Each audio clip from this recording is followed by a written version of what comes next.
I wish I knew who the artist was who created this, because I would love not only to attribute that individual, but to contact that individual and profoundly thank them for capturing the essence of the game of grades. And in this scenario, that's me right there. I've talked to you about me and tests. I get tests. I can pass them. It's easy. I can climb that tree.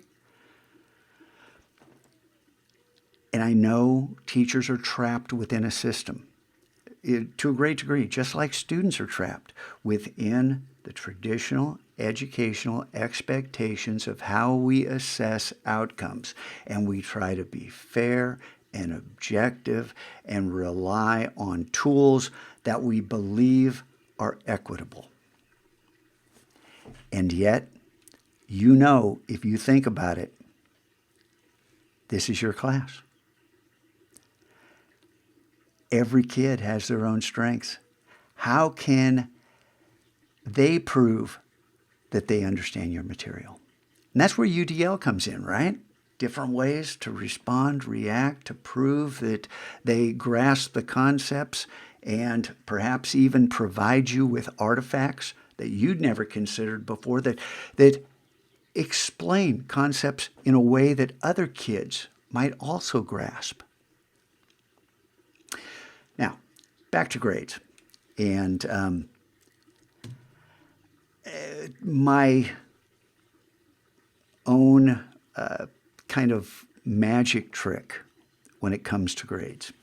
And it begins with a transfer of power. And I talked before about not only allowing, but to encourage and motivate kids to start the class on their own, to give them power, to create that moment of agency for them where they can take control of the learning environment. And it changes everything. Oh, that's not for me. Okay, that's okay. Dan Pink from Drive, the Pink motivation book, a quote about best use of money in business. That the best use of money is to pay people enough to take the issue of money off the table. Grades are money in the classroom. Grades are also the third rail of education. Touch it and die, right? Well, I'm going to wrap my arms around it right now. I want you to read this, but I'll give you the Cliff Notes version. And, it's not the whole story. Most likely to succeed. Book that these first two stories are taken from. This is a story about kids who did great the year before on the final and did not retain information. This is a story about Dartmouth College and AP kids who did great on an AP exam and did not retain the information. This is a story I feel so strongly about, I included it right below this video, by Dominic Redding, one of my former students, and he is responding to an AlfieCon article, a 1999 AlfieCon article called Grading or Degrading, and, about assessment and grading in the classroom. And this is Dominic's response that's more authentic because this is a kid, he finished number 10 in his class. If you were one of his teachers, he aced your class. He passed all your tests. He retained next to nothing. And his punchline, without grades, I learn practically. With grades, I barely learn. That's his punchline. And he's talking about my system. And there's grades. It's just the mechanism is completely different than this one.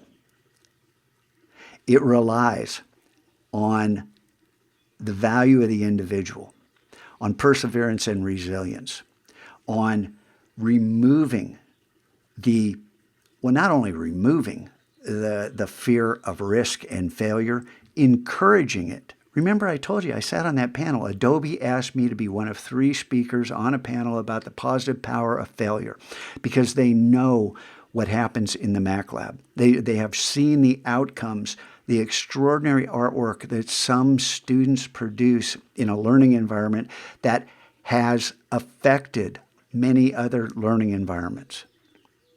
And the grading system is part of this. And I know, so Scotchko, just tell me. If I just tell you, you'll reject it. Well, that's unprofessional. That won't work. It is, and if I jump back over here, you need to go up to the top of this, back up to the perceptual juice cleanse, because this is one of those blatantly obvious things that you know for a fact just isn't so. Only, why are these people saying? Because they're referring to the part of your thinking that says it won't work. Or not. Here I am. Once again, after I made that video about breaking the golden rule, I'm sitting here, once again, breaking the golden rule.